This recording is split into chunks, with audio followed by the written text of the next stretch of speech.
Donc bienvenue à toutes et à tous à la boutique Potemkin. On est très heureux Voilà, on fait ces petits rendez-vous pour ceux qui ne viennent pas habituellement. On essaie de faire ça régulièrement, une fois toutes les semaines, toutes les 2 semaines. On profite de l'actualité d'une sortie de film ou d'un livre pour mettre en avant un auteur, un réalisateur, un cinéaste, et puis pour avoir un petit moment d'échange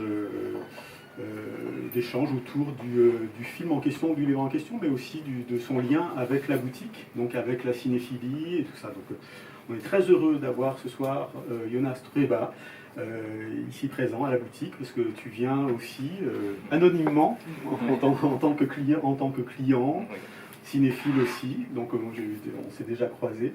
Et puis on n'avait pas trouvé le moment voilà, pour faire cette rencontre.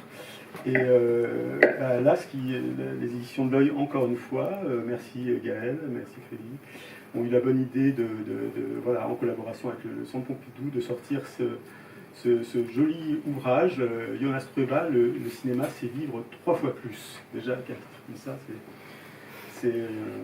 voilà, ça donne envie. C'est comme toujours, il y a un long interview avec Eva Markovitz et Julie Trovodalon du Centre Pompidou. Donc Eva, merci. Il y a des participations de Marcos Hussal, qui est là, le directeur des cahiers du cinéma, et c'est toujours précieux, passionnant.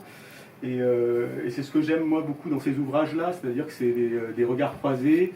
Il y a beaucoup aussi de documents, de photos, de notes, donc c'est très riche, c'est-à-dire qu'on rentre dans l'œuvre d'un cinéaste, pas seulement par la porte de l'interview traditionnelle, mais voilà, c'est beaucoup plus riche que ça. Alors déjà, Jonas, je ne t'ai pas présenté, mais les gens qui sont là connaissent peut-être un peu, vous connaissez le cinéma de Jonas, oui, pour la plupart. Parce que vous avez vu Eva en août. Ceux qui ont vu Eva en août, ceux qui n'ont pas vu Eva en août, lèvent la main. Ah, mais pas beaucoup, c'est très bien. Voilà, et Septembre sans attendre, ceux qui n'ont pas vu Septembre sans attendre, le sondage qui tue. Bon, tout le monde a vu Septembre sans attendre. Bon, voilà, déjà, donc ouais, c'est un public acquis. Donc, Jonas, déjà peut-être une première question. Et après, je n'ai pas présenté Masume Leiji, évidemment, qui a participé aussi à l'ouvrage, et puis qui connaît très bien les murs de la boutique pour venir faire des traductions qui sont souvent, voilà, assez exceptionnelles comme toujours. Ouais. Donc, Jonas, peut-être déjà quand on t'approche pour faire un livre, déjà sur tes films, j'ai pas envie de dire ton œuvre parce que donc, comment tu reçois ça et quel regard tu as par rapport à ça, rien que voilà. Et je sais que les livres sont importants pour toi. Oui. Merci en tout cas por accueillir. Voy a hablar en español para... Bueno, no sé si esto es necesario. Sí. Bueno, hablo un poco en español para que más o menos me ayude a expresarme mejor. Efectivamente, los libros son muy importantes para mí en mi vida. A veces pienso que más que las películas.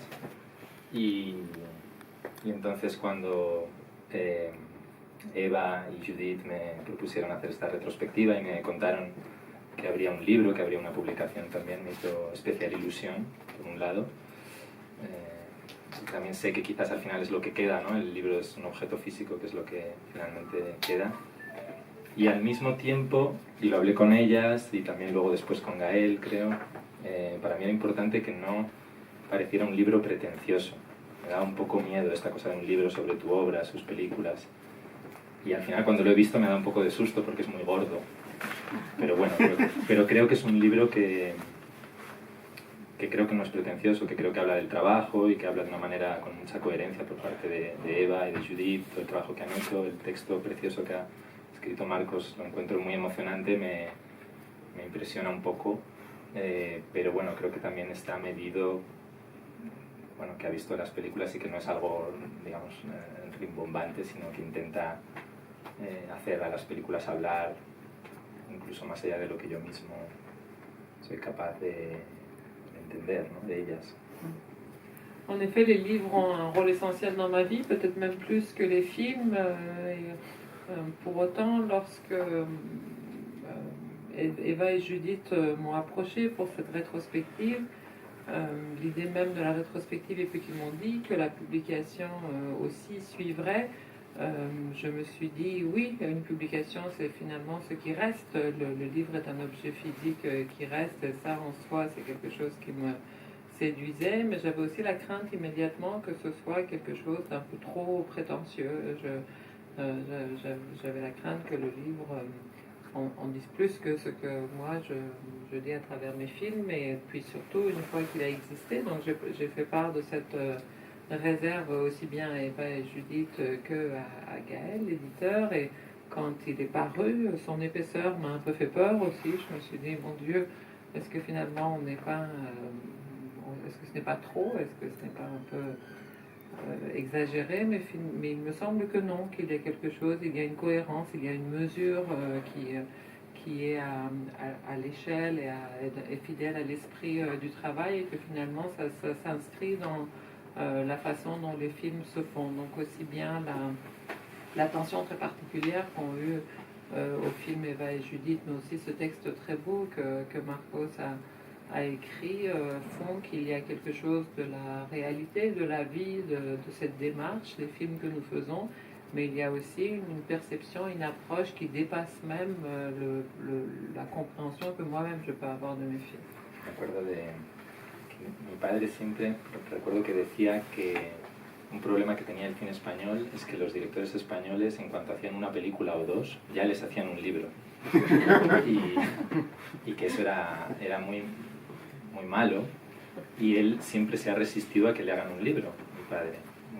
Mi padre tiene muchísimas películas y lleva 40 años haciendo cine y no existe un libro sobre él, porque él no ha querido nunca que se lo hagan. Entonces, claro, esto para mí era un problema, ¿no? Me daba mucha vergüenza de pronto yo tener un libro y mi padre no. Mi padre, que es cineasta también, y en fin, bueno, esto me preocupa un poco, pero bueno, finalmente entendí que la excusa, la obligación, y que también esto nos ha venido en un momento de la vida, ¿no? A los ilusos, a mí, a Javi, a todas mis compañeras y compañeros, creo como o yo lo siento así, como de cambio de un ciclo, de como un punto y aparte, ¿no? También en nuestra vida profesional. Entonces siento que tanto la retrospectiva como el libro está bien que recogen este capítulo de nuestra vida. Et sans doute cette crainte m'a été un peu, je l'hérite un peu de mon père, parce que je me souviens que lui qui est cinéaste, qui travaille depuis 40 ans, qui a fait plein de films, avait toujours une espèce d'irritation en disant en Espagne on a la manie de faire des livres sur des cinéastes, à peine quelqu'un a pondu 1 ou 2 films et on se sent obligé de lui dédier un livre. Et lui, il n'y a aucun livre au bout de temps de la carrière très, très ample qu'il a eu. Lui, il n'a toujours pas de livre qui lui soit consacré parce qu'il l'a refusé. Et donc moi, évidemment, j'avais une certaine gêne d'en avoir déjà un, mais en dehors de cette résistance un peu abstraite. Là, en l'occurrence, ce livre-là, il me semblait qu'il arrivait à point nommé dans l'évolution de notre travail avec tous mes camarades de Los Ilusos, Javier qui est là. Ça arrive, la rétrospective, comme le livre arrive à une sorte de point de truchement, c'est-à-dire qu'il y a comme un cycle qui se termine, et ça nous permet de faire une sorte de bilan, de regard en arrière avant de passer à autre chose. Alors là, Jonas, tu me tends plusieurs perches, parce que tu as parlé de ton père, tu as parlé de tous tes collaborateurs, Los Ilusos, et tu as parlé de la rétrospective. Donc j'ai oublié de dire qu'il y avait une rétrospective au Centre Pompidou qui a été déplacée à la BNF, des films de Jonas. Donc ça, c'est déjà une information à avoir précieusement pour les sessions de rattrapage. Tu parles de ton père, Fernando Trueba, qui est un grand cinéaste espagnol. Et donc moi, je pose toujours une question rituelle à mes invités, à savoir leur première image de film, leur premier souvenir de cinéma. Donc pour toi, qui viens d'une famille de cinéma, voilà. Quel est ton premier souvenir? Siempre digo que es un recuerdo un poco inventado, quizá, porque la primera vez que fui al cine, que mi padre me llevó al cine, realmente yo debía ser tan pequeño que no lo recuerdo, no lo puedo recordar, pero como él conservaba la entrada, ¿no? Conservó la entrada como algo simbólico, ritual, y después me la ha enseñado y me lo ha contado, que me llevó a ver, era una película, Merlín el Encantador, película Walt Disney, pues creo que he fabricado después el recuerdo de ver esa película en el cine, pero probablemente es una invención mía posterior.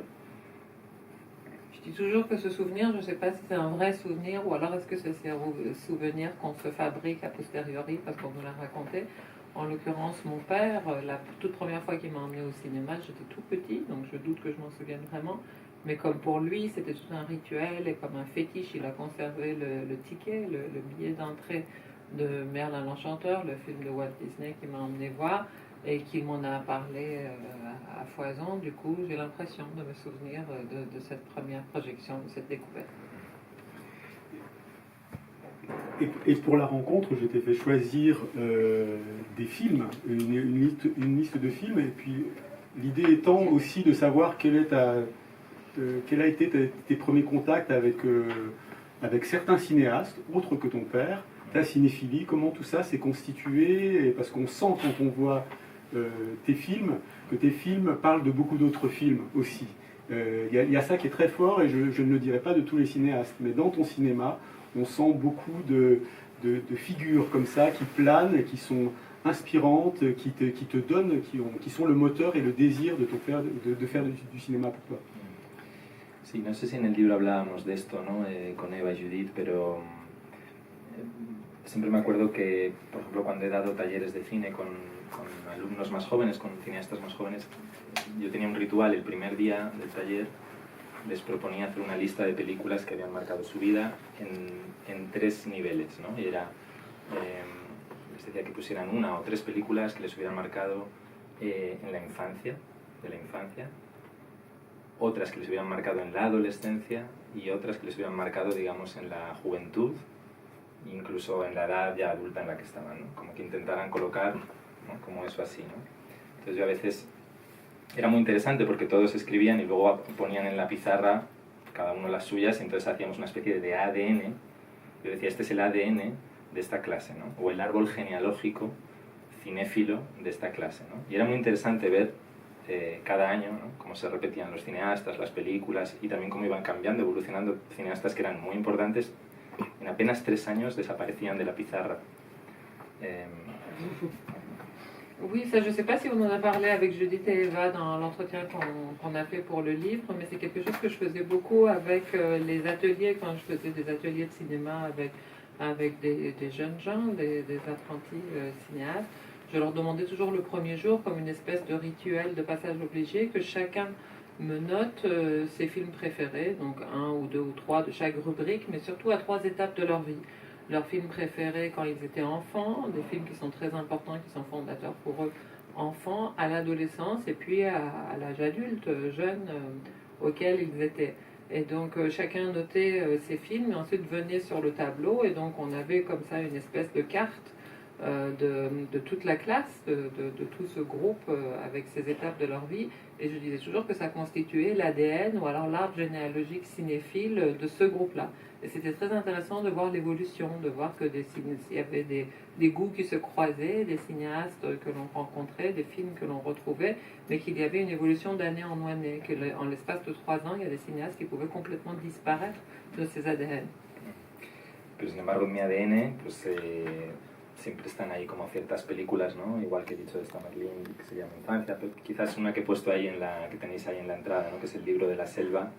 Hablamos de ella en el libro, es quizás la película que yo considero que más veces he visto cuando era pequeño, ¿no? Y que atraviesa toda mi infancia, y que luego la he pensado mucho y la he vuelto a ver y le sigo guardando como mucha fidelidad a esa película, y me parece que contiene una esencia, algo, ¿no? De una forma de estar en el mundo, de la vida, de la felicidad, del compañerismo, de la amistad, de la alegría, de la vitalidad, ¿no? Es una película sobre la vitalidad en gran parte, y que me sigue pareciendo muy importante. Podría decir otras películas luego, ¿no? Ya más mayor, pues en la adolescencia hablamos ahí, está en la mesa creo, no sé si está Princess Bride, ¿no? De Robert Reiner, por ejemplo, es una película para mí, yo creo que para mucha gente de mi generación, muy marcante. Podría decir otras, pero esa por ejemplo se me ocurre. Luego ya un poco más adulto hay un momento que yo veo Las dos inglesas y el amor, Les deux anglais, ¿no? El continuum de Truffaut, que es una peli que me marca mucho, muy joven, hasta hoy, ¿no? Y hay otra película que está ahí, que es Gigi, de Edward Young, que es una peli que cuando yo la veo con 18 años, justo, ¿no?, en el año 2000, ¿no?, cuando se estrena, me marca muchísimo y también considero que es un antes y un después, como la obra de Mekas que veo en esa misma edad, ¿no? Con 18 20 años descubro As I Was Moving Ahead of Brief Glimpses of Beauty y también es una película que considero un antes y un después en mi vida.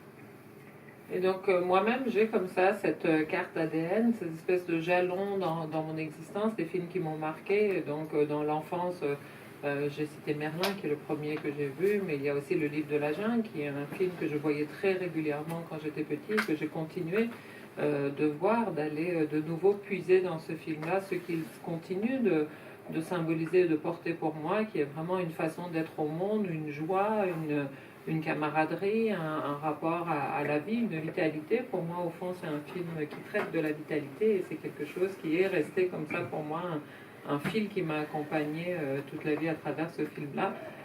Mais aussi plus tard Princess Bride, qui est, je pense, pas seulement pour moi, mais vraiment pour beaucoup de gens de ma génération, un film jalon aussi très important au sortir de l'enfance et à l'adolescence.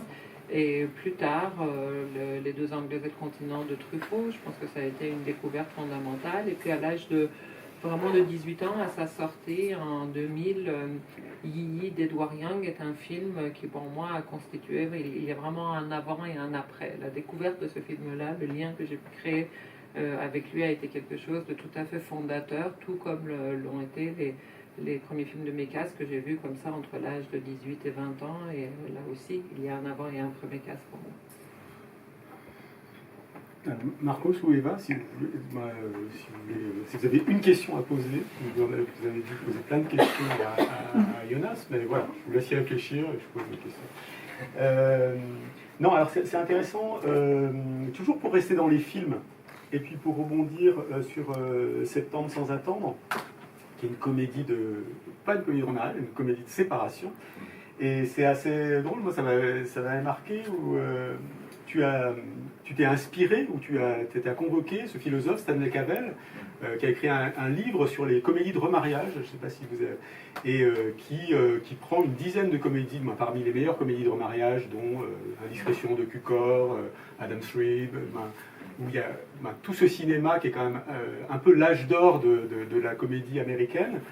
Et tu t'en es inspiré, et ce qui est assez drôle, c'est que tu as demandé à l'équipe du film, ou avec tes comédiens, peut-être pas l'équipe du film, mais les comédiens, et vous vous revoyez chaque jour un des films pour laisser peut-être trouver le film. Alors, ça nous permet de faire le lien entre ta cinéphilie, ce choix-là, et ta façon de faire des films, de trouver ton désir de cinéma aussi. Sí, es curioso porque yo intento no hacer las películas a partir de referencias, o sea, por ejemplo, sé que ahora hay muchos cineastas que utilizan, porque es más fácil que nunca, ¿no?, como imágenes, montajes, mostrar al equipo secuencias enteras de otras películas para poner ejemplo de lo que se busca, lo que se pretende hacer. Yo pienso que no, que eso es un error, que nos lleva como a una mímesis, ¿no?, a un cine menos interesante, y que creo que las películas hay que hacerlas a través de nosotros mismos, de nuestras conversaciones, de una manera más espontánea y más natural, aunque por supuesto todas esas películas que hemos visto están en nosotros y se convocan, ¿no? Pero es verdad que en Volveréis es quizá la única vez, está Vito ahí, el actor protagonista está por ahí, que les he dado a los actores, les he propuesto ver estas películas, también por pasarlo bien juntos. Me parecía que era una buena manera de empezar a escribir juntos, a pensar la película juntos. Y de hecho lo que primero que nos dimos cuenta al verlas, efectivamente, fue durante una semana una remarriage comedy cada día, porque el libro de Cavell son 7, el libro Pursuit of Happiness son 7 películas las que la analiza, entonces vimos cada una de esas 7 un día por el placer de verlas, ¿no? Y lo primero que nos dimos cuenta, me acuerdo Vito lo decía, es bueno, no podemos caer en el error, cometer el error de pretender imitar esto, estamos muy lejos, ¿no? O sea, nos sirvió también para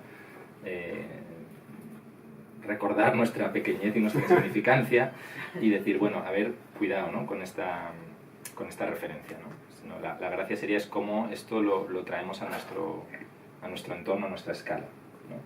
Pero sí también veíamos que era muy bonito para Vito y para Itxaso comprobar el encanto que podía tener Spencer Tracy y Katharine Hepburn hablando y dialogando, ¿no?, y entender por qué eso funcionaba tan bien, ¿no?, y era porque sentíamos que esas películas estaban escritas también en comunidad, con mucho conocimiento unos de otros, ¿no? De esos dos actores, el director, el guionista, eran amigos, se conocían, y eso al final generaba que esas películas tuvieran esa gracia tan particular, ¿no? C'est vraiment quelque chose d'assez étrange parce que je pars du principe qu'il ne faut surtout pas faire des films en partant de films, que la matière première de l'inspiration ou de ce qu'on transmet à ses acteurs ou à son équipe, ça ne doit pas être des films, mais c'est quelque chose qui se fait beaucoup, surtout de nos jours où tout cela est beaucoup plus accessible. Je sais qu'il y a beaucoup de réalisateurs qui choisissent des extraits, des films, qui font carrément des montages pour, comme ça, donner une sorte de référence à leur équipe ou à leurs acteurs. Et moi, je pense toujours que les films doivent être générés à partir de choses beaucoup plus spontanées, beaucoup plus imprévues, de conversations à bâton rompu, de choses qui émanent de nous dans nos échanges, sachant bien sûr que ces films se sont déposés en nous et font partie de ce que nous portons et ce dont nous parlons, mais que ce soit en tout cas moins direct et moins voulu comme référence. Et pour autant, là, une fois qu'il s'est agi avec Itsaso et Vito, qui est là, Vito Sanz, le rôle principal, l'acteur qui incarne le rôle principal de Septembre sans attendre, ça a été simplement pour le plaisir aussi de commencer à faire cette écriture. Dans son livre La poursuite du bonheur, il cite 7 comédies de remariage, et donc pendant une semaine, on s'est fixé ce jeu un peu d'en regarder un par soir et d'en discuter ensemble, simplement pour le plaisir aussi de regarder ces films ensemble. Et très vite aussi, ça nous a permis un peu ça a été une sorte de garde-fou, c'est-à-dire dès le premier film, Vito a dit mais on va quand même pas tomber dans le piège, le ridicule de vouloir imiter ça. Et donc ça nous a permis aussi un peu de nous remettre à notre place, de voir que nous sommes bien peu de choses et humbles et insignifiants par rapport aux repères que peuvent constituer ces films-là, mais malgré tout, ça nous a donné aussi accès à ce mode de fonctionnement, à cette façon de faire du cinéma, voir le charme qui en émane, la façon dont eux aussi travaillaient, cette connaissance très intime qu'avaient les acteurs les uns des autres, le scénariste, le réalisateur. Cette façon de travailler en équipe avait une magie, un charme très particulier, et ça a insufflé un peu cet esprit à notre propre travail d'écriture et de réalisation. Aprovecho para, ya que están aquí Eva y Marcos, agradecerles también, claro, respecto a esto que preguntas de la cinefilia, ¿no? que la mirada que ellos han tenido sobre nuestro trabajo, he sentido como una cercanía en que han entendido muy bien nuestras coordenadas, ¿no? Que lo importante en nuestra manera de trabajar tiene que ver más casi con la amistad, con el entorno en el que estamos, y no tanto con el cine en sí, ¿no? Como con la historia del cine, la cinefilia, sino que, bueno, cuando vinisteis, ¿no? a Madrid y queríais, bueno, pues estar en nuestro estudio, conocer a las personas, hablar con ellas, ¿no? También Marcos, porque has venido a Madrid, conoces bien, eres madrileño también en cierta manera, y entonces creo que hemos tenido esta suerte, ¿no? De que tener una mirada a la vuestra como de una comprensión más verdaderamente cercana, que no es un acercamiento, digamos, tanto desde el cine y la cinefilia, sino más desde, bueno, las personas, los entornos, ¿no? Y cómo se hacen las cosas como de una forma un poco más real, ¿no? Et à ce propos, je dois dire, puisqu'on parle de ce sujet-là et que Eva et Marcos sont là présents à mes côtés, à quel point je suis reconnaissant et rassurée du fait de voir que ce livre qui a finalement été fait, le regard qui est porté aussi bien par Eva et Judith que par Marcos témoigne précisément de ce rapport-là.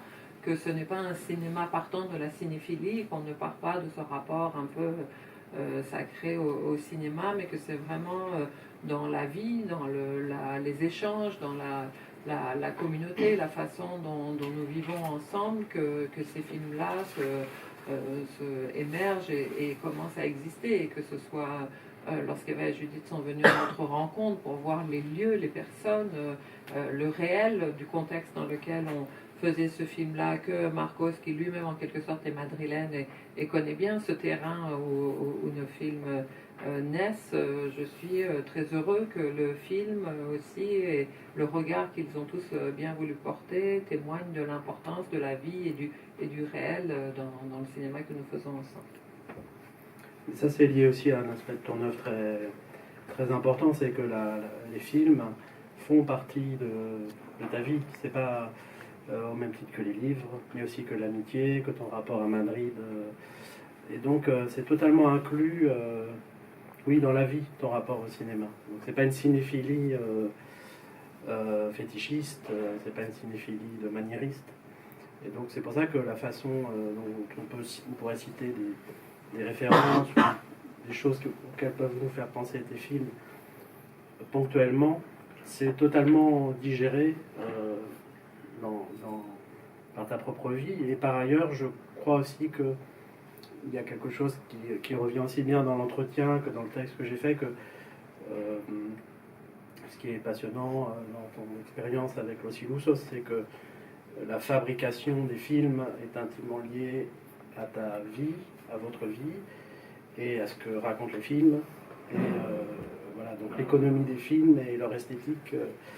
Et c'est là où il y a une influence profonde de tout un cinéma actuel, notamment, je pourrais citer Romer ou Sanso, où, si on peut citer Romer, c'est moins parce que Eva en août peut faire penser ou répondre au rayon vert, ce qui est vrai, mais c'est surtout quelque chose de beaucoup plus profond et qui est un rapport à la fabrication du film. Attends, juste précise que Los Ilusos, pour oui. Alors, Los Ilusos, je vais Los Ilusos, les rêveurs, c'est ça? Alors, le sens de Los Ilusos, c'est difficile de traduire parce que ça pourrait être les rêveurs, c'est pourrait être se faire des... les naïfs, mais je pense que c'est dans le sens de ceux qui n'ont pas perdu leurs illusions. Moi, c'est comme ça que je traduirais, en l'occurrence. Et c'est la maison de production et de distribution créée par tout le groupe, Thomas Javier qui est ici, et puis tous les techniciens avec lesquels vous travaillez, les acteurs. Donc c'est une sorte de communauté, de famille. Et ça, c'est très important dans la fabrication des films, mais aussi dans le fait que ce travail collectif, oui, empêche que même dans le rapport au cinéma, ce soit vraiment quelque chose d'une sorte de fétichisme, d'obsession personnelle qui apparaîtrait par l'envie de copier un cinéaste ou de faire du maniérisme, quoi. Et donc voilà, Los Ilusos, c'est le collectif. Et donc là où je pense que les films de Jonas peuvent non seulement toucher, mais donner envie de faire des films. Je crois qu'il y a beaucoup de jeunes gens qui aiment tes films. C'est parce que ça fait partie des films qui donnent envie de faire des films. Parce qu'on y sent que d'abord, faire des beaux films, c'est pas une question de moyens, c'est une question de comment on les fabrique, comment on fabrique quelque chose collectivement, comment on y met sa propre vie. Et ça, c'est plus, voilà, c'est un geste qui a traversé toute l'histoire du cinéma et qui est plus si fréquent, et en tout cas qui est celui qui se transmet le mieux, je pense, de génération en génération, quoi. Et peut-être dire aussi sur le livre qu'on a fait ensemble, qui s'inscrit dans une lignée de livres qu'on a fait au Centre Pompidou avec les éditions de l'Œil, Alice Rohrwacher, Lucretia Martel. Donc déjà, c'est toujours en regard d'une rétrospective. Donc quelque part, c'est la prolongation du travail qu'on fait en montrant les films et que la parole des cinéastes, qui est très importante pendant la rétrospective, puisqu'on les fait venir 8 jours, on les fait présenter beaucoup de films, discuter, on fait une masterclass. Donc, il y a beaucoup cet accompagnement-là des films et on avait envie que le livre soit une prolongation de ça et un approfondissement, bien sûr. C'est aussi pour ça que l'entretien est toujours très important, l'idée de donner la parole au cinéaste, et que cette parole-là, elle soit très pragmatique et très concrète. On a toujours eu ça fait un moment que les livres qu'on fait ont cet aspect-là. Et ça, c'était particulièrement pertinent sur le travail de Jonas, puisque la fabrication, elle est, ce que disait Marcos, je ne vais pas le répéter, et en plus, c'est une donnée de son cinéma, c'est-à-dire qu'il donne à voir la fabrication en permanence, l'envers du décor. Donc cet aspect-là est vraiment très important. Peut-être, Eva, garde le micro par rapport à l'enchaînement des entretiens, parce que on sent vraiment à la lecture que la vie derrière les entretiens, ce qui se passe, la façon dont vous rencontrez Itsaso, la comédienne, et après les chefs-op, comment tout ça dit aussi, moi c'est ce que je répète exactement ce que tu viens de dire, mais tout ce collectif, c'est-à-dire voyager d'entretien, c'est une parole comme ça qui va dire le cinéma qui se fait. Donc comment toi tu l'as vécu et avec Judith, comment ça s'est passé, sur combien de temps Oui, ben, on est parti aussi avec Massoumé. Et Massoumé. Très important que Massoumé soit avec nous, pour plein de raisons. Et voilà, c'est très important pour nous d'aller voir les cinéastes chez eux, de découvrir leur environnement de travail, de passer du temps avec eux, de nouer un lien qui va nous être utile aussi pour le travail qu'on fait au Centre Pompidou pour la rétrospective, et parce que ça vient effectivement raconter quelque chose, et c'est quelque chose qu'on veut partager. On n'est pas dans un entre-soi, on est en train d'essayer aussi de restituer une expérience et une discussion. Et d'ailleurs, quand on fabriquait le livre, au bout d'un moment, avec Gaëlle Técher et Juliette, on s'est dit, qui est la graphiste, merveilleuse graphiste des éditions de l'Œil, on s'est dit, il faut qu'on utilise le mot conversation. En fait, c'est pas un entretien, c'est vraiment, ça a pris la forme d'une conversation. Et pas seulement donc avec Ronas, mais avec, on tenait beaucoup à ce que le livre représente donc cet aspect collectif du travail. Et donc on a tenu, alors on avait décidé que les acteurs et les actrices seraient plutôt partie prenante de la rétrospective, et que le livre donnerait une place importante aux gens qui sont derrière la caméra, qui sont toujours les gens parfois qu'on oublie un peu, et on a le cœur toujours de remettre ça vraiment au centre. Et donc on a discuté avec Laura Renau, costumière et graphiste, Miguel Angel Rebollo, directeur artistique, Santiago Racar, le chef opérateur, Marta Velasco, la monteuse. J'oublie quelqu'un? Non, c'est bon. Ouais. Et Javier, bien sûr. Mais Javier, c'était une discussion qu'on a eue à part aussi. Donc il y a eu voilà, plein de formes différentes. Et donc oui, donc, comme les films de Ronas sont aussi dans cette espèce de continuum entre vie et cinéma, on voulait que l'entretien soit aussi dans cette forme un peu vivante. Et donc c'est pour ça qu'effectivement on a rajouté des petites choses pour raconter un peu ce séjour, et que ce soit vivant et qu'on puisse le partager. Juste et un mot aussi de Massoumé, parce que tu participes à l'ouvrage. Comment tu as rencontré Ronas? Quelle est votre histoire?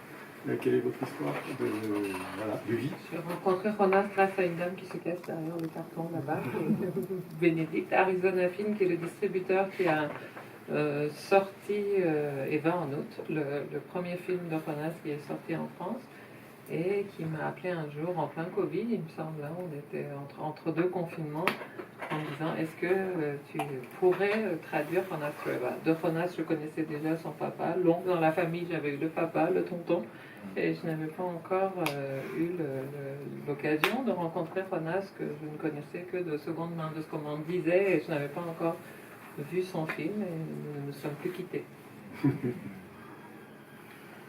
Me gusta mucho lo que también comenta Eva, bueno, lo que has dicho, ¿no? De que has sentido un poco el trazo de Eva y Judith haciendo el libro, ¿no? A mí me gusta del libro que se siente también como el libro se va haciendo, o sea, que ellas se meten un poco dentro del libro, ¿no? Cuando hablan de un poquito, ¿no? Que sea el olor del café, ¿no? En nuestro, que es muy importante para mí, ese olor, y que ellas le den esa importancia.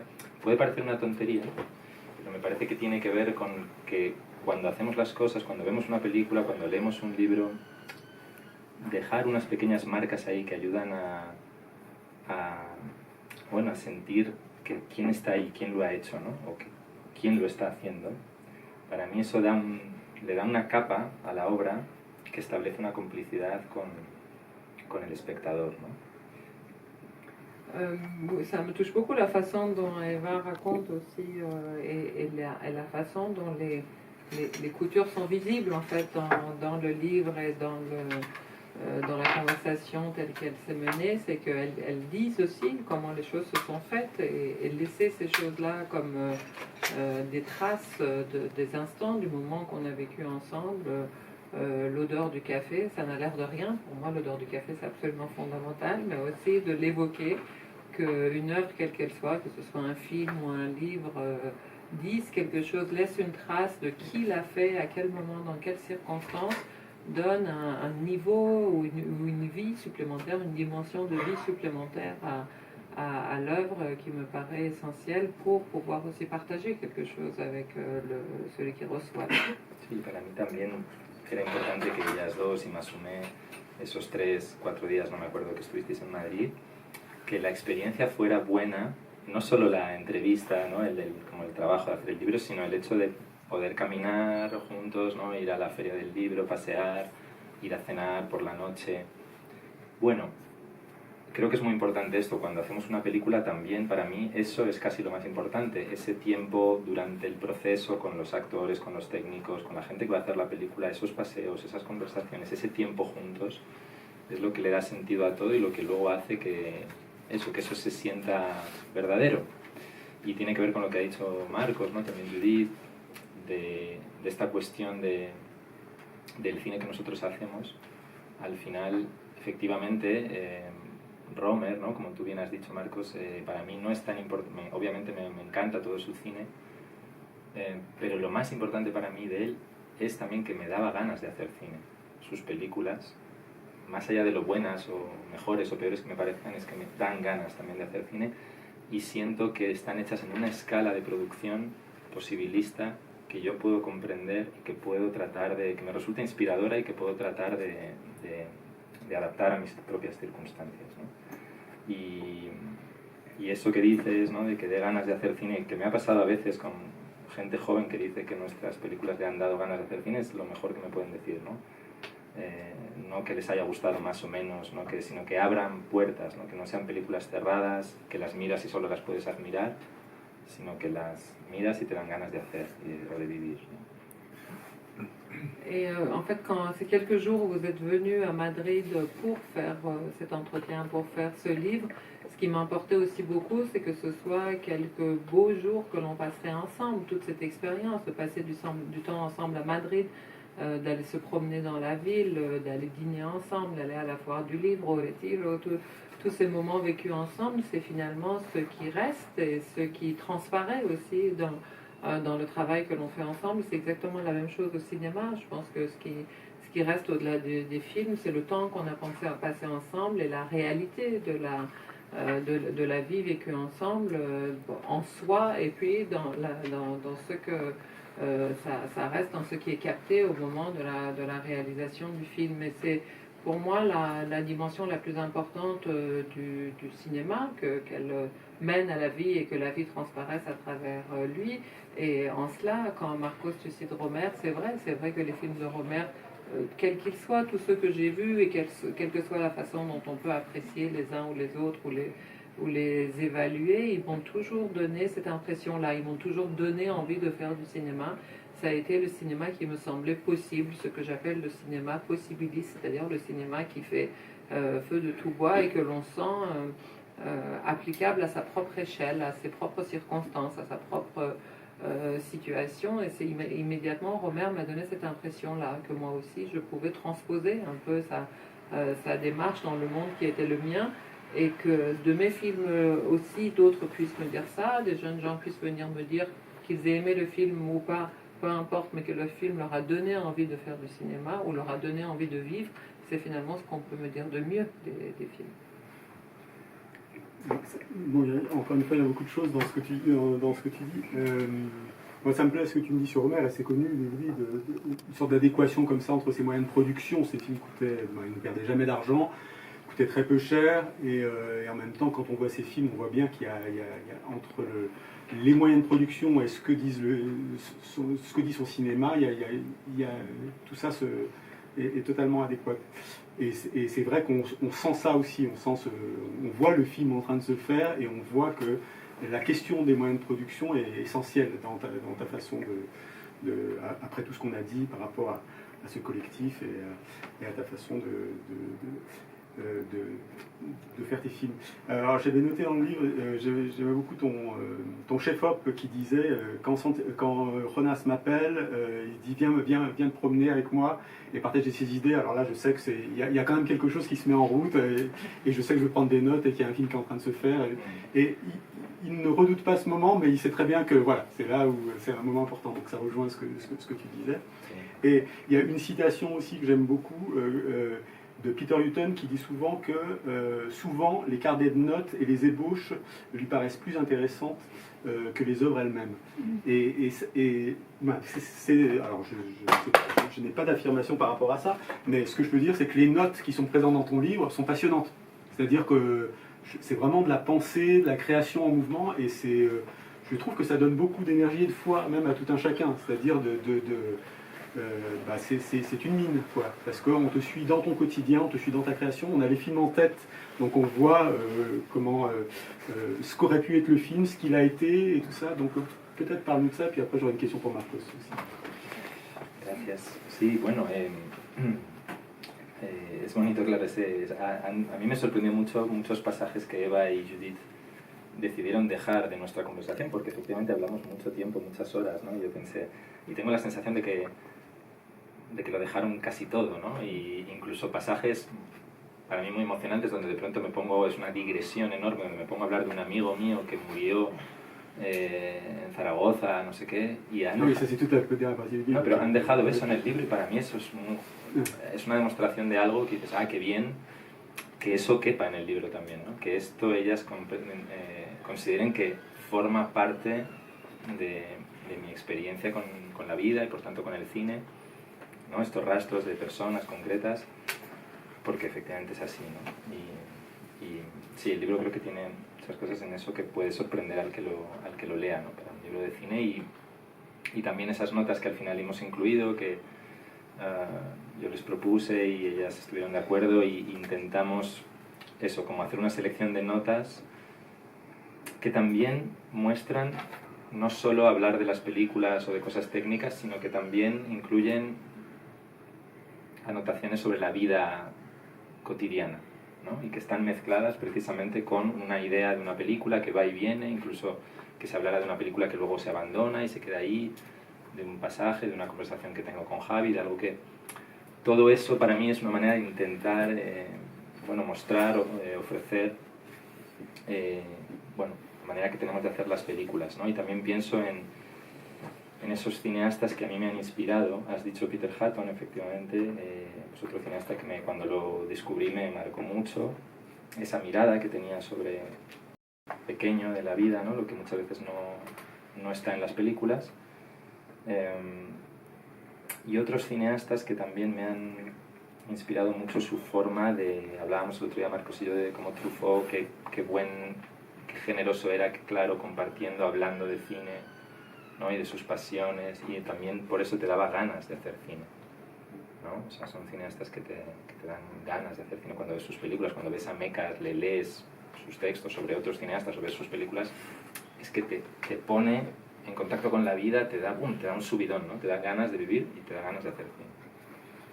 Oui, à ce propos, moi j'ai été aussi là très surpris et très réjoui de voir les choix éditoriaux qu'ont fait Judith et Eva, parce que cette conversation a duré des heures et il y a eu beaucoup de digressions, ça partait dans tous les sens, et je me demandais comment elles allaient monter ça, comment elles allaient organiser ça, et puis au final j'ai l'impression qu'elles ont tout conservé, y compris quand je partais vraiment sur autre chose, que je parlais d'un ami cher qui est mort à Saragosse, et je vois que tout cela elles l'ont conservé, et pour moi c'est très touchant de voir que même ces digressions-là, même ces façons-là, ce rapport que j'ai à la vie et bien sûr aussi au cinéma, ont leur place dans ce livre, puisque c'est évident que ces traces laissées par des individus, des expériences, des moments de vie ont une pertinence vis-à-vis de mes films, donc aussi en l'occurrence ici du livre. Et c'est quelque chose de très important en effet, dans la mesure où ça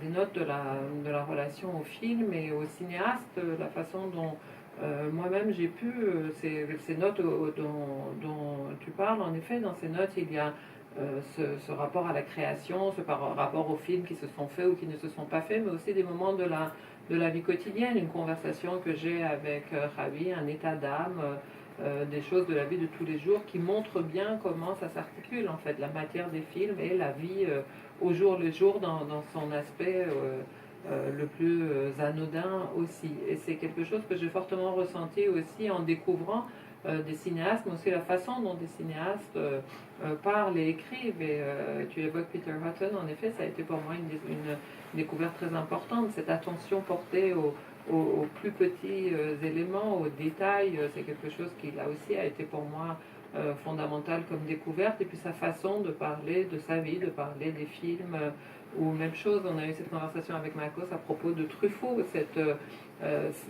très grande générosité qu'il avait quand il parlait de ses passions, du cinéma, des cinéastes qu'il aimait. Il y avait quelque chose de très contagieux dans cette espèce de fougue qu'il avait. Et en effet, quand on le lit, soi-même, on a comme ça un regain d'énergie et d'envie de faire. C'est ce dont il s'agit vraiment, de recevoir un peu de cette passion et d'avoir envie soi-même de se remonter les manches. Je voulais juste ajouter quelque chose sur cette partie-là des notes qu'on a sélectionnées. Peut-être révéler que tu es graphomane, Ronas, que tu ça rassure. que tu écris tous les jours, tout le temps, etc. Et qu'il y avait aussi, on s'est beaucoup posé la question de la nature des textes qu'on allait choisir, puisque tu as aussi une pratique de critique. Donc à un moment, c'est posé la question d'aussi publier des textes plus...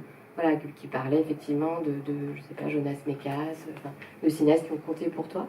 Ça a été un moment dans l'équation, et puis en fait, on a décidé de resserrer sur ces notes, parce qu'on pensait qu'il y avait une continuité beaucoup plus forte avec l'entretien, et voilà, qu'il y avait une cohérence du coup. Mais en fait, on aurait pu faire des volumes et des volumes avec les écrits de Ronas, il faut le savoir. Et juste dire que du coup, on avait aussi, on a eu envie de demander à Marcos d'écrire ce texte, parce qu'on voulait aussi avoir un texte qui traverse l'œuvre et qui a un regard plus analytique. Et puis de le demander à Marcos, qui connaît les films de Ronas depuis très longtemps. C'est d'ailleurs grâce à toi que j'ai découvert les films de Ronas, puisque c'est toi qui m'as demandé d'écrire sur Eva en août pour les cahiers du cinéma. Mais toi, tu connaissais son travail depuis quasiment le début, je pense. En Espagne? Non? Non, je l'ai aussi Ah, tu l'as découvert à ce moment-là? Ah, bah je pensais, tu vois. Je connaissais de nom, de réputation. Alors, on est peut-être un peu limité par le temps, donc préparez vos questions. On prend voilà, 2-3 questions. Une entrée quand même sur... il faut parler d'Eva en août, parce que c'est quand même un film important, je trouve, dans ta filmographie. J'ai pas envie de dire plus important que les autres, mais beaucoup t'ont découvert via ce film. Et moi, je viens d'apprendre que tu es madrilène.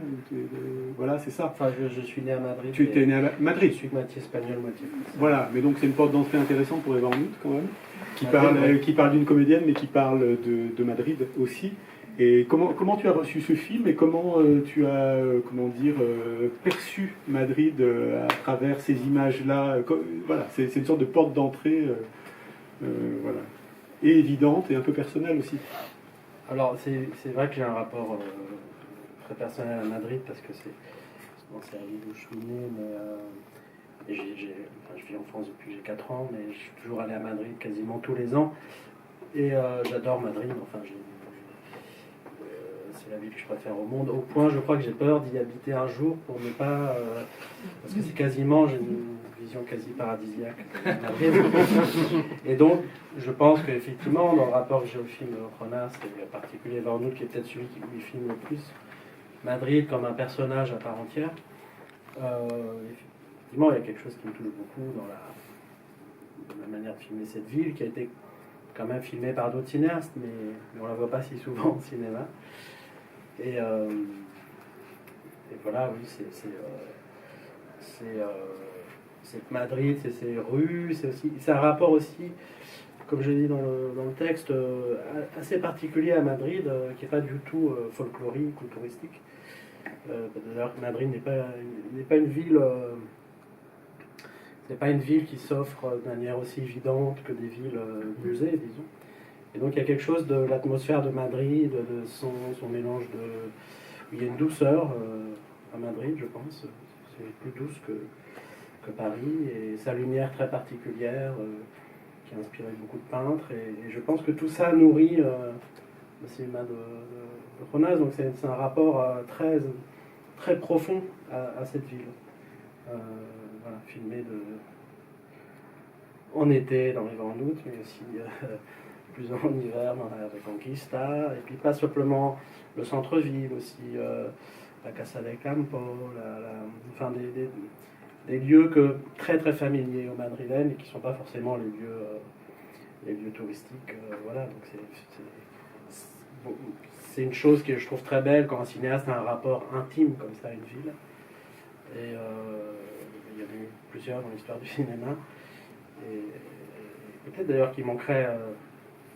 ça manque un peu à Paris, comme ça, un cinéaste qui aurait une intimité avec Paris, comme, je sais pas, pouvait l'avoir Romer ou Rivette, mais Paris est plus une vieille, comme un peu une vieille actrice qui ferait réapprendre à filmer.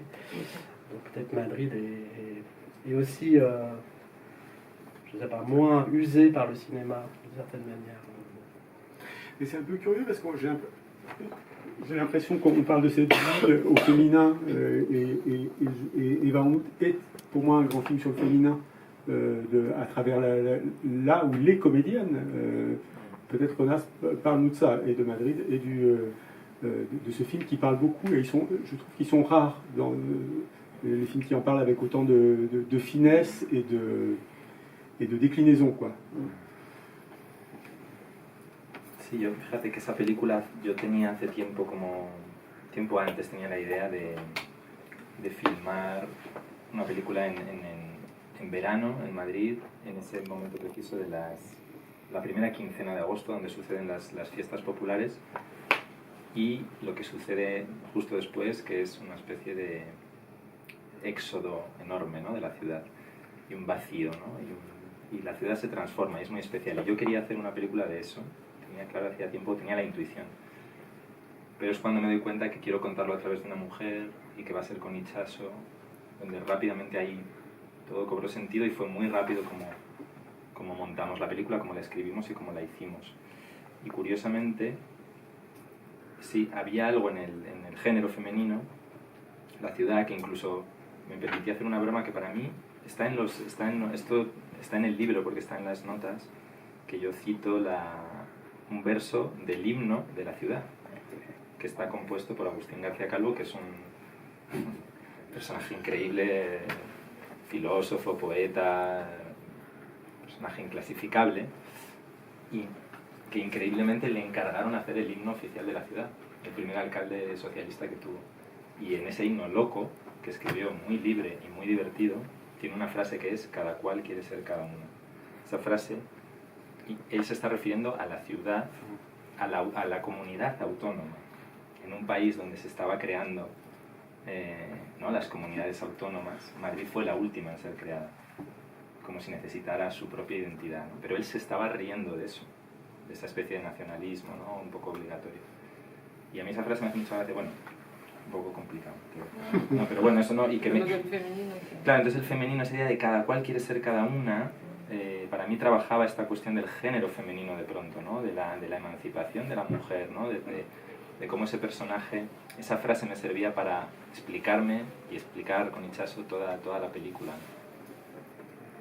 Oui, c'était étrange parce que ça faisait un moment que j'avais cette intuition qu'il y avait un film à faire sur ce moment particulier de Madrid, ce mois d'août où il y a une première quinzaine de fêtes populaires, de grande effervescence, et puis l'espèce de vide, d'exode de la ville qui s'opère et de grand calme qui succède à cette période. Je savais que ça serait une matière intéressante, quelque chose que j'avais vraiment envie de filmer, mais c'est à partir du moment où j'ai su que je voulais le filmer à travers un personnage féminin et que j'allais le faire avec Itxaso, que les choses se sont emballées, se sont accélérées, et que très vite on a réussi à monter le film, à l'écrire, à le tourner, et qu'il existe dans sa forme actuelle. Donc ça a été dans cette impulsion-là, et c'est ce qui est intéressant aussi sur ce côté de personnage féminin. En effet, ça a un peu gagné la ville tout entière, et à tel point qu'il y a une phrase qui résume un peu cette approche qui est dans le livre, parce qu'il est même à l'image dans le film. C'est finalement un extrait de l'hymne de Madrid, qui est un hymne un peu fou que le premier maire socialiste de la ville a commandé à un personnage absolument inclassable, qui était un poète, philosophe, anard, qui a fait une espèce de contre-pied d'hymne. Et dans ces paroles impensables, il y a une phrase qui dit je chacune veut être chacun ou chacune veut être quelqu'un.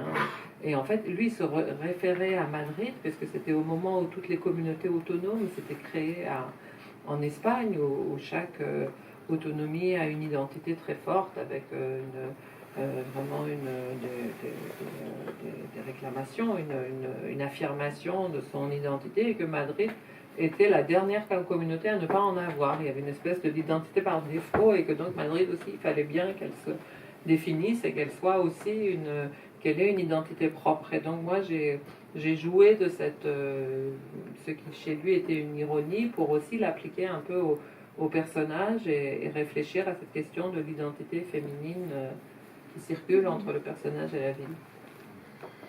D'ailleurs, il y a une chose sur Madrid, c'est que si on voit tes films, je pense que quelqu'un qui ne connaîtrait pas Madrid n'aurait pas tellement une idée de la forme générale de Madrid. C'est qu'il n'y a aucun plan carte postale, disons. Parfois il y a des plans généraux, on peut un peu deviner la forme d'une place, mais c'est là où on voit un cinéaste qui a un rapport intime à sa ville, c'est-à-dire qu'il ne va pas faire des plans de paysage, quoi, donc Une sorte de géographie sensorielle, mais, Oui. mais pas du tout. qui passe oui. par la manière dont effectivement, dont elle est habitée, dont on se promène dans les rues. C'est complètement à l'échelle de la vie quotidienne. Et il n'y a pas cette idée de filmer Madrid, regarder comme la ville est jolie, ou de montrer Madrid à des gens qui ne connaîtraient pas. Voilà, il n'y a pas ce côté, disons, touristique qu'il peut y avoir quand quelqu'un veut filmer une ville en disant, parfois en disant, je vais faire de ma ville un personnage. Il y a une façon de la rendre encombrante, la ville, et voilà, toi c'est toujours à échelle de comment on y vit. Voilà.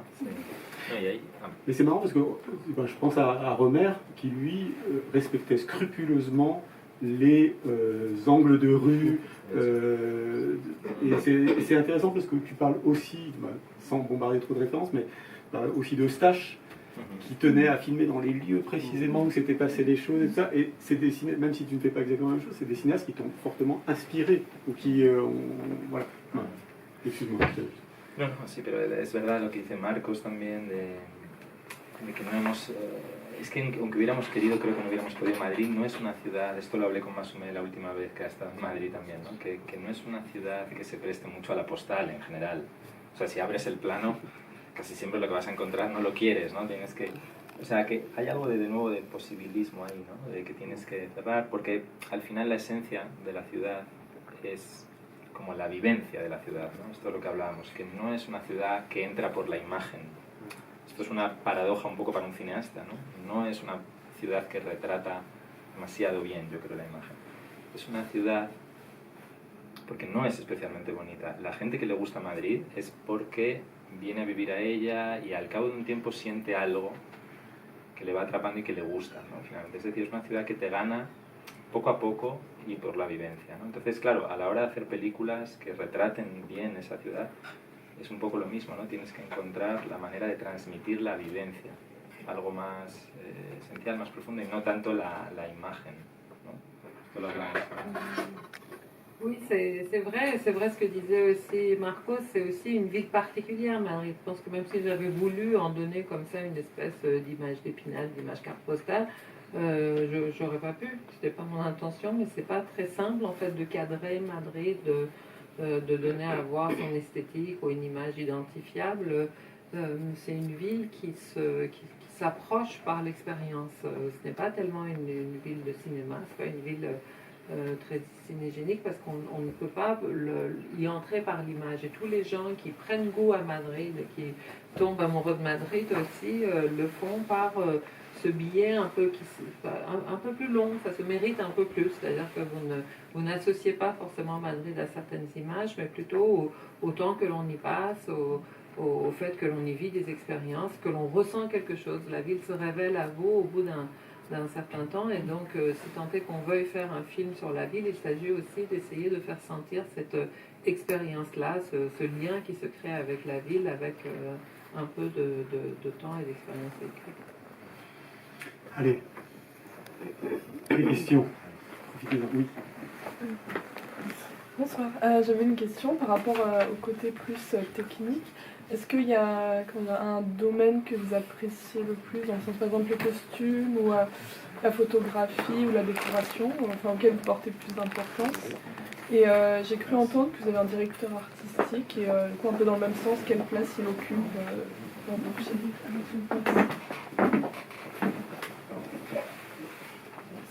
Sí, Bueno.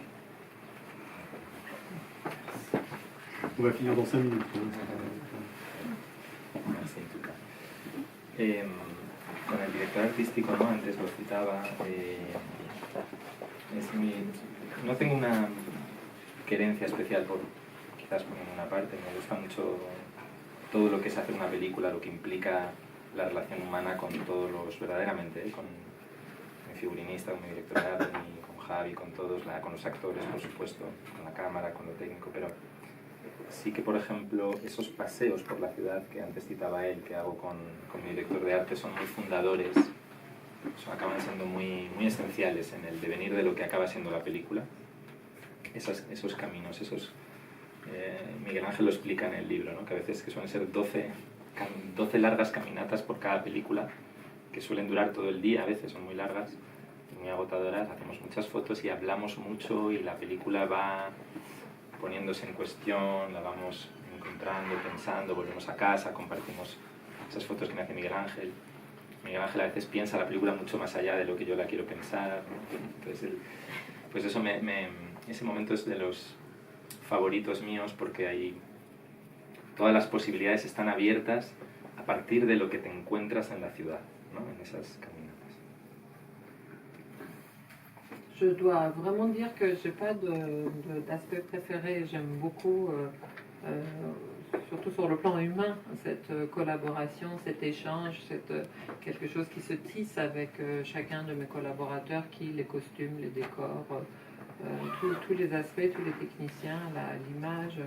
Mais il y a une dimension, en effet, qui est très importante, c'est cette espèce de complicité avec Miguel Ángel, le directeur artistique, dans la mesure où, comme Manfred y faisait allusion, il y a ces promenades qui sont toujours le point de départ d'un projet. Alors lui, dans le livre Les Contes, il dit en moyenne il y a une douzaine de promenades avant qu'un film se fasse, et ce sont parfois des promenades extrêmement longues, épuisantes, ça peut durer la journée entière, mais c'est là vraiment où le film commence à exister, on se balade et on regarde.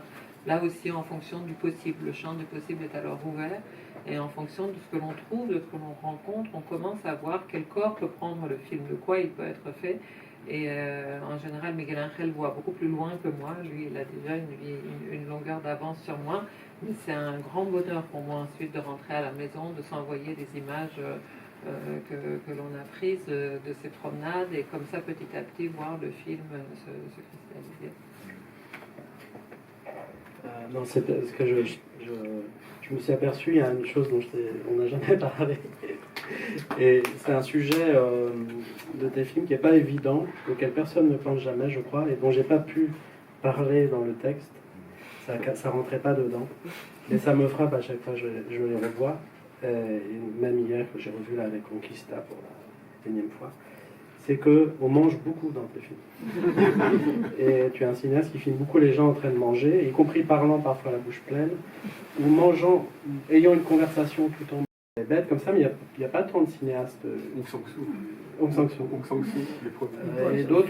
Et d'autres, au contraire, considéraient que, comme Truffaut, c'était quelque chose de très trivial et très compliqué à filmer. Il ne devait peut-être pas manger. Et peut-être que ce n'est pas sans rapport avec Madrid, ce fait qu'on mange tout le temps.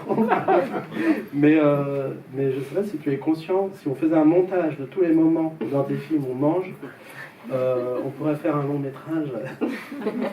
Fíjate que me encanta que digas esto, porque yo siempre me digo a mí mismo, y no se lo quiero decir a mucha gente, que es una lástima que no filmo demasiado gente comiendo. Para mí es poco.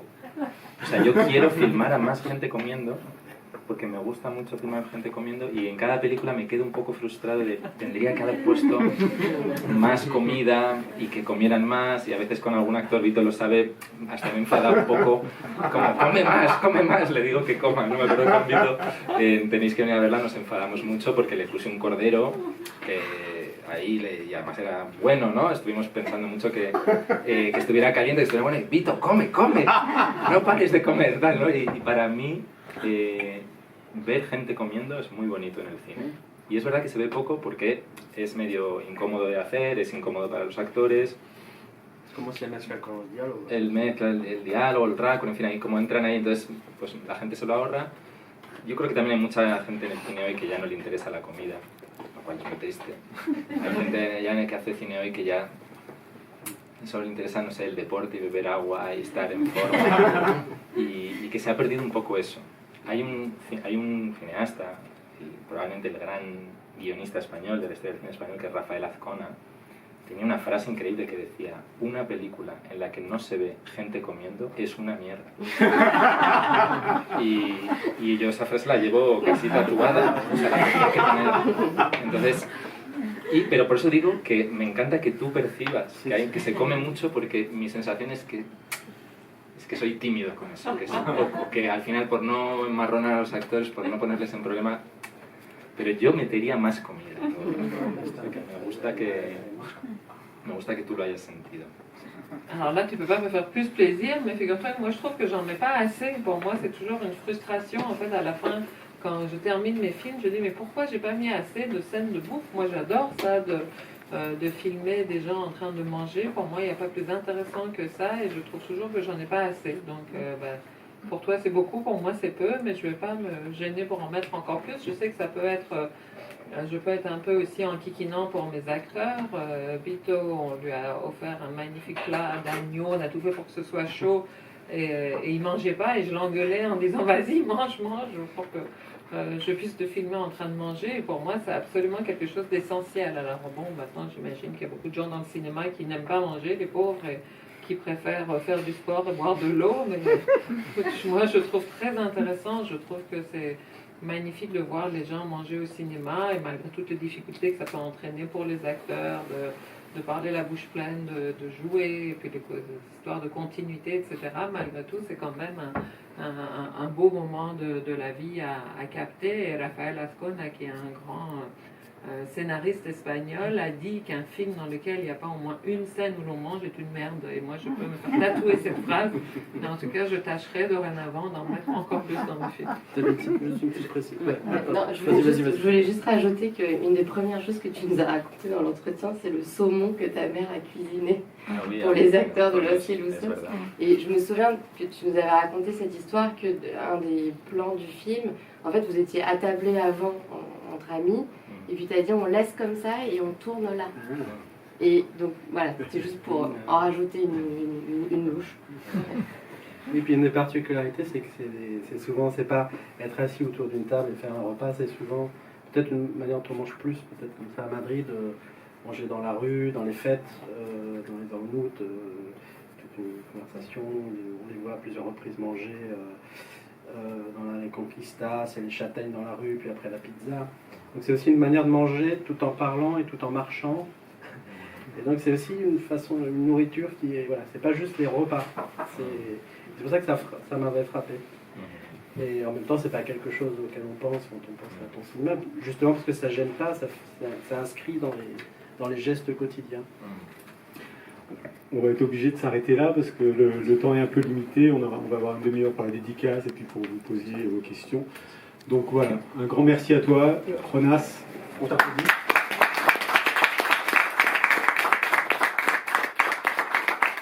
Je n'ai pas dit que un film qui a été réalisé avant la Reconquista sort en salle là ce mercredi, aujourd'hui, donc en salle, voilà, et qu'il y a la rétrospective au Centre Pompidou.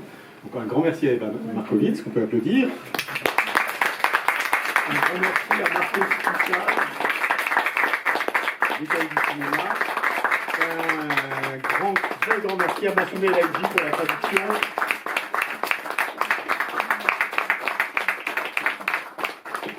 Donc l'ouvrage est disponible à la caisse. Donc merci aux éditions de l'Œil évidemment, hein, et Freddy. Renas les dédicacera à la grande table qui est vers la caisse. Donc voilà, ainsi que les DVD si vous voulez. Merci à vous.